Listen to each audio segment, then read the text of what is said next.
life I believed there was a God, but I never really paid attention to it, or even cared about it. I was just a regular guy going through life, doing what's necessary to survive in this world, but in a good and legal way. I was the type of person that believed whatever is going to happen to me sooner or later it will happen to me, and there's no escaping it.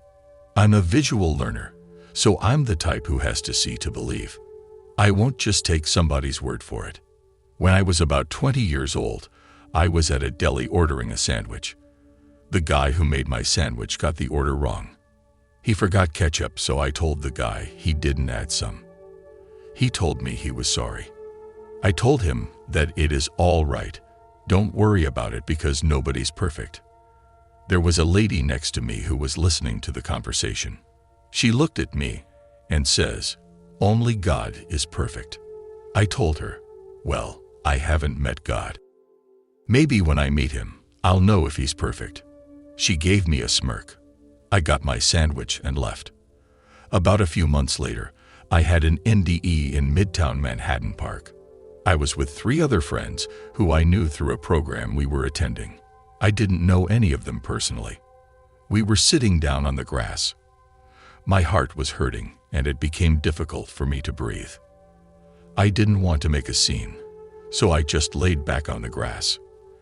I told myself that whatever was going to happen is going to happen, so I basically just went with the flow. Then, I felt a very painful, strong force pulling me under the ground. It felt as if it was trying to drag me to hell, but it seemed a million times stronger than gravity itself. I started fighting this force by moving my body left to right and trying to escape from its grip. I noticed that the more I fought this force, the more the pain increased.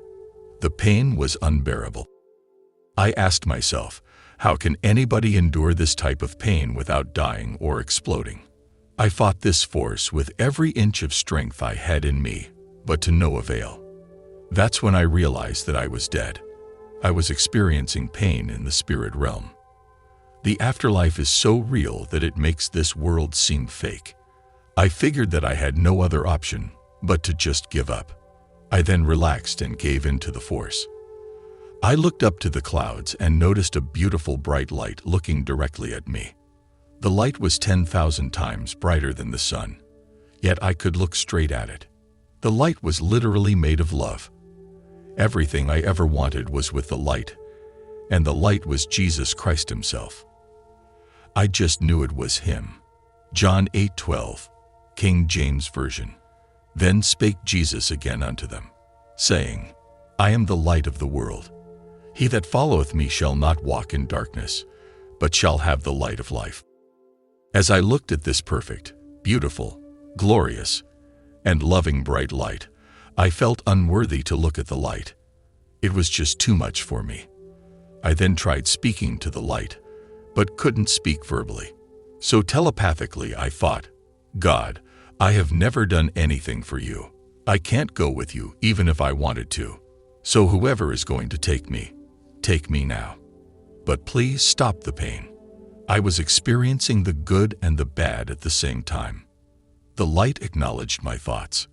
My spirit then got out of my body and floated up to the height of a cloud. I was looking down at my lifeless body from above. I could see and hear my friends calling my name, trying to wake me up. I looked at the surroundings around my body, and I could see everything in beautifully intense, bright sparkly, and vivid colors. Then, I got a life flashback from the moment I was born to the moment of my death.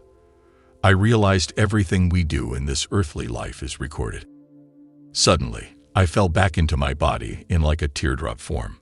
I landed back into my body as the EMT workers were picking me up on a gurney and putting me in the ambulance.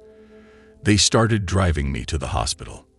One of the emergency medical technicians was pinching my finger, trying to keep me awake. My body felt extremely heavy, and then I blacked out.